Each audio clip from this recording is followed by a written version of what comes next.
Oh, that's a good one. I'll plead the fifth. Oh, okay. Oh, you might have used it too soon. Okay, that's your strategy. Our guest today is Jackson Fenner. Jackson is running as an independent for Knox County Law Director. Wait, what in the hell is a law director? Well, to put it simply, the law director may be the most important person you elect, and most of us have no clue what they do. In Knox County, the law director plays a role in every single aspect of our government. Basically, if there's a chance there could be liability or legal action, the law department weighs in. And as it turns out, that means they touch everything. The county mayor's office, including the budget process, the county commission, the Knox County Board of Education and the superintendent of schools, the Knox County Health Department, the Knox County Sheriff's Office, including prisons, subpoenas, warrant enforcement, and in some cases they can even play a role in which crimes the district attorney will prosecute, the Knox County Library, the various elected fee offices, which cover everything from property taxes to driver's licenses, workers' compensation, beer permits, grants, sidewalks, commercial and residential developments, water quality, air quality, stormwater management, floodplains, building permits, traffic flow, red lights, skateboarding, disposal of surplus property, parks and park facilities, fair bidding, mulching, bicycling, Title IX, background checks. Wow, the list just keeps on going. Recently, the law director has played a huge role in issues like COVID-19 restrictions and mask mandates, the Knox County Schools reopening plans, whether private citizens can request documents of public record from the Knox County Sheriff's Office, and whether the school's central office would be able to relocate to TVA towers. The law director must be licensed to practice law in the state of Tennessee and may serve 2 4-year terms. Oh yeah, and it's important to note that Knox County is one of the only counties in Tennessee where we elect our law director rather than having one appointed, which means we tend to end up with people who get elected because they have an R next to the name on their ballot. So yeah, this office is pretty important. Hell yeah! Well, now that we've learned all that, let's try this again. Okay, the first question is, Jackson, if elected, how would you restructure the law director's office? There's currently a serious lack of diversity there, and how would you attempt to address that? I absolutely agree with you. There's 11 deputies in there, 1 woman. I definitely would bring some more women and diversify the office. The office needs to reflect the community. Tell us a little bit about your views on police reform and how you envision your relationship with the Knox County Sheriff's Office. Well, it's tricky. You know, I'm totally in tune with what's happening in this country. I know there's a lot of mistrust and with police department all across the country. I was endorsed by the Fraternal Order of Police, which is I was not expecting that, but perhaps they just see me as a lesser of evils. I'm not sure.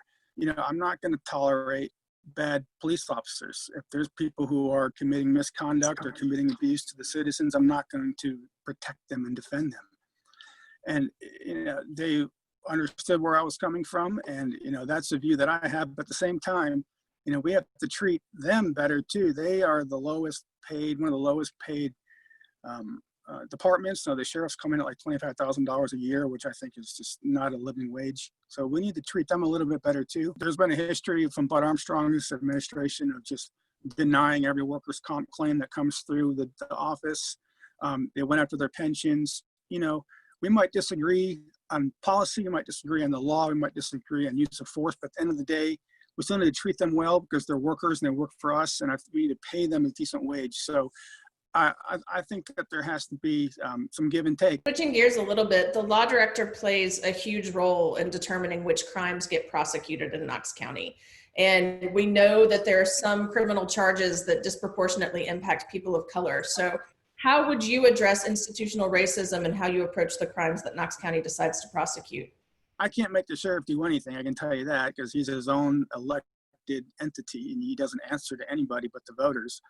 I would like to see some changes, but I think a lot of whether or not something is prosecuted, that's going to come out of the DA's office. What is your philosophy on land development and gentrification? After the death of Breonna Taylor, we've now learned, or her family's lawyers are stating that plans to move citizens out of that area for development purposes played a role in her death. So as Knoxville continues to grow and expand, talk to us a little bit about how you see land development in socioeconomically disadvantaged areas. Well, a lot of what you're referring to might be more of a city question, but I don't like displacing anybody. I don't like when I don't want corporations, big companies coming in here. And when the Walmart came in on campus, which is now gone, there was all these tax incentives for them to do that, and I'm not in favor of doing that. I'm not in favor of giving big companies or developers these huge tax breaks at the expense of people that are already living there. What I would like to see is I would like to have more community involvement and fewer backroom deals. I want people to have more of a interface with the government and the local government, so people know what is happening, what the plans are. This is going to be my generic answer for almost anything, is that I want people to be able to talk to the law director's office. Right now there's no interface. There's no way for you can't just call Bud Armstrong. There's no point person. I think we need that. In the role of law director, what can and what would you do to increase funding for mental health and addiction services in the county? Well, a huge problem, it's a huge problem. I might have been venting on that post. I think in that post, really what I was talking about was, how can you get upset about public health, these proposals for public health, and call it socialism when you don't care if a police department is publicly funded and they're buying tanks? It's still taxpayer money. I think it can be done. I think that if we can help the people on the front end, then I think that we can save money on the back end. If we had access to some of these folks on the front end before they're charged, before their arrest, I think we'd end up actually saving money. So the money is there. We just need to have a more of a preventative approach rather than a rehabilitative approach, because I think that we're wasting money. And then by the time they get through the system, and it's almost too late for a lot of folks, I'm sad to say, but most of the people that are on probation, they should, if they had been getting treatment before, maybe they'd be better up. And now they're in the system, and now they end up back in jail most of the time anyway. So I think that there are ways to do it, but I don't think we've had the courage to explore those means. It seems like the current law director's MO is to settle. He's looking to save money. What's your philosophy on this? What's your outlook as far as what you'd like to get done? I think it's the opposite. I think that they spend money on litigation when they could settle cases. We had, the pension lawsuit, the perfect example from 2018, when everybody in the case wanted to settle and Bud wanted to keep pushing on and wasted another $1 million of our money. I think that there's an art to it. There's an art to being able to know when to settle, when not to settle. And I think that they've taken a scorched earth approach. I mean, that's the same way it is with the workers' comp cases with the law enforcement officers. Part of the problem is that Bud Armstrong never practiced law before he was the law director. So he doesn't know what it's like to be a lawyer and what it's like to have to handle a caseload. He just comes in with a scorched earth mandate, and that's just the way he's been. And I think it's been more expensive. It seems like that law director office right now is pretty politicized, and you've stated in the past that you want to take the politics out of law. You stated you're a lawyer, right? That's right. How would you propose doing that in a law director office that currently is arguably very politicized?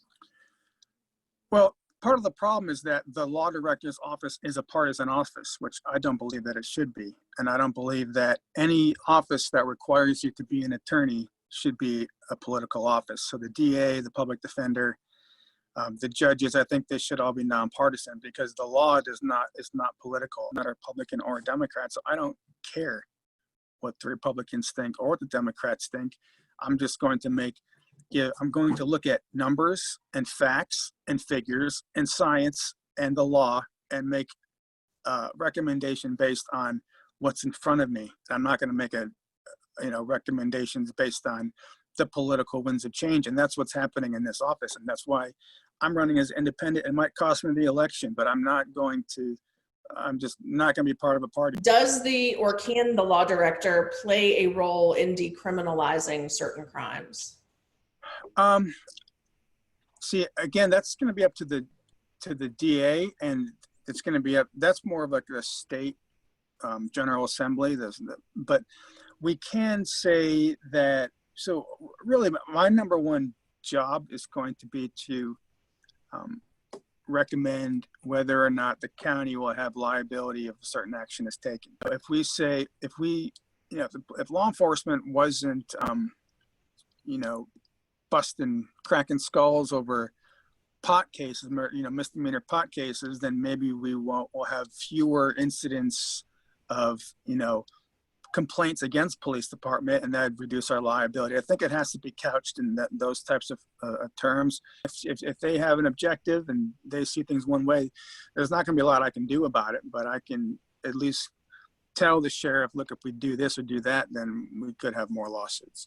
On that front, is there anything right now that you know of that you would push the DA maybe not to prosecute because of potential liability? And if so, that's probably going to be a political issue of some sort if it's something like marijuana, kind of a hot button issue. So how do you do that without politicizing the office?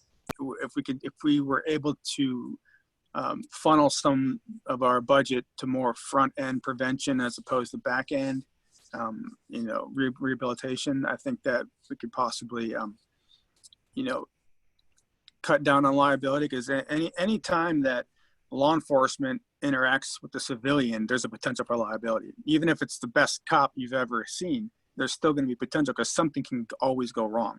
So, because an arrest by its nature is a violent act. I mean, you're taking somebody and putting them in restraints and putting them in a car against their will and taking them somewhere else. It's a violent act. Even if it's completely justified and completely right, it still gives you exposure. So it could be something as simple as, why don't we have more citations for theft charges and more citations for misdemeanor? Any misdemeanor can be a citation. Why don't we have more, and I'm just kind of throwing that out there, but, there are little things that we can do here and there. As the law director, it's just going to be suggestions. None of it's going to be binding. They can tell me where they want me to go, and I'm sure they will. But, at the end of the day, it's all about what's best for the county. The law director has a relationship with Knox County Board of Education and the superintendent's office. And I wanted to know how you see that relationship with Knox County schools, and how is that relationship improved with you holding the seat? Well, it's always tricky with schools because they have their own budget and they have their own money.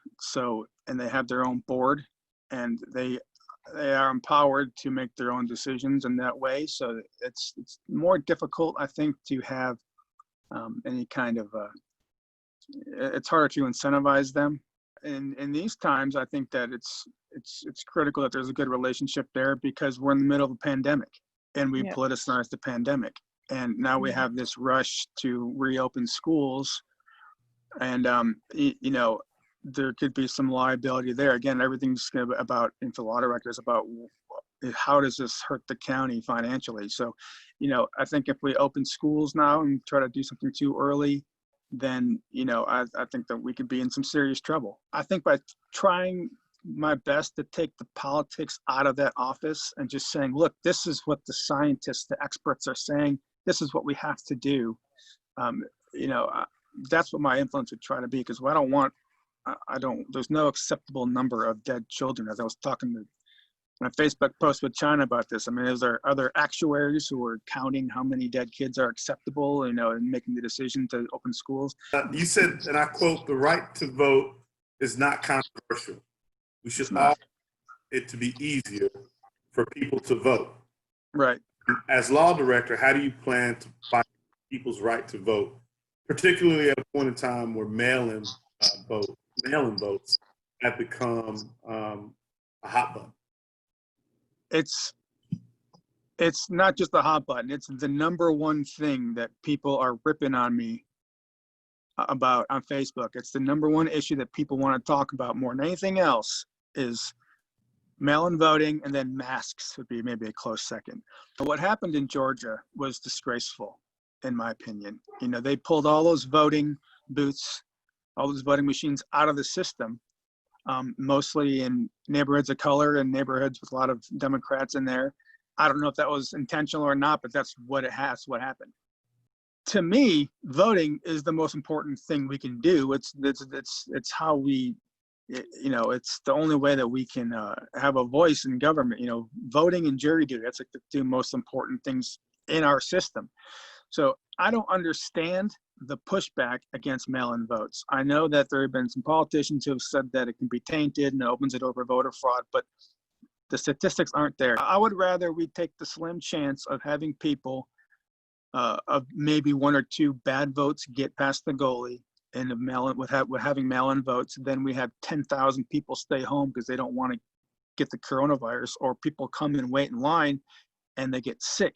So this is not a controversial issue. This should not be a political issue. This should not be as contentious as it is. Everybody should be able to vote. What I'd like to ask you about is if you go back to the Knox County Board of Health meeting that took place on July 1st, and it was where they initiated this mask mandate. And Mayor Jacobs was there, of course, as well as Deputy Law Director Morton was there. And I guess I wanted to ask about, I noticed this very obvious disconnect of Deputy Director Morton's understanding of the fundamental science behind masks. I don't expect everybody there to be a doctor, but I would expect that if you're involved in this process as a whole, you would have some fundamental communication with the CDC, the local Knox County Health Department. And then what astonished me the most was not just Deputy Director Morton's behavior, which was seemingly, his behavior to me wasn't befitting somebody that's a deputy director. Right. Yeah. Not very professional. No. But then what really shocked me was Mayor Jacobs's lone vote to say no against a mask mandate that clearly was supported by the science. Right. And so I guess what my question for you is, given the close relationship between the law office and Mayor Jacobs and I'll just say the mayor, it might not, whoever the county mayor is, how do you, for somebody that says, hey, I put science before, I put science before politics. I don't think he did that. He put politics before science. And so how do you work with people like that? How do you try to balance that relationship so you can get things done, you can be productive, you can represent these people doing your job, right? Still have a productive relationship? Well, I expected more from Deputy Morton. He's a trial lawyer. That's where he came from. He does trial work, and any lawyer that does trial work, litigation, has to rely on their experts. If it's a car crash, I can't go up there and talk about the tire tracks and talk about the skid marks. I need to get the scientist up there to tell the jury what the skid marks mean. And in litigation, in many situations, whether it's you have dueling therapists talking about where the child should live, whether you have dueling accident reconstructionists, whether in a civil case, or whether you have dueling ballistics experts in a criminal case, it's always about science. The criminal or experts. I'm a lawyer. I've tried cases. I've been practicing for 9 years, and you have to listen to what the experts say, because if we are sued because we're not following what the board says, and then we have a bunch of people who get sick and die because we refuse to listen to what the medical experts say, guess what's going to happen? We're going to have a lawsuit, and then we're going to have scientists and doctors on the stands and in discovery telling us about masks. So it's going to happen anyway. So we need to just listen to them on the front end. The order is lawful. And I'm sorry if you think that it's not, but it is. The charter and state statute, I can cite the TCA codes, I put it on Facebook, give the Board of Health the power to make this order. And the governor has given us the power to make this order. And the state attorney general has also weighed in and said, yes, local health departments can make this order. There's been Supreme Court cases that have said that we can do this. Thanks very much for Yes, sir. answering all our questions. I'm going to send it to Lisa for the rapid fire round. Okay. Hey, man, Uh-oh. you answered all the really easy questions. Oh, so those are now easy? tough, okay? Those are the easy ones? Okay. Those are the easy ones. You're a lawyer, so I'm going to let you plead the fifth one time. In Okay. these questions, you can plead the fifth one time. And you Okay. got to choose when it comes up. You got to make a decision, work within the parameters of the questions. You ready? Go ahead. You sure you're ready? I mean, Okay, sure. here we go. Go ahead. Bob Mueller or Pathead Summit? Pat Summit. The beach or the mountains? The mountains. Your favorite flavor of Gatorade? The white one. The Frost. Okay. Jay-Z or Beyonce? Jay-Z. Who's more important, a young voter or an old taxpayer? A young voter. Boxers or briefs? Briefs. The Cincinnati Reds or Atlanta Braves? Oh, that's a good one. I'll plead the fifth. Okay. Oh, you might have used it too soon. Okay, that's your strategy. Bigger parks or more development? Bigger parks. Bonnaroo or Rhythm and Blooms? What was the first choice? Bonnaroo. Oh, Rhythm and Blooms. All right. Hip hop or country? Well, that's a toss-up. I'd say hip-hop. Beer or wine? Beer.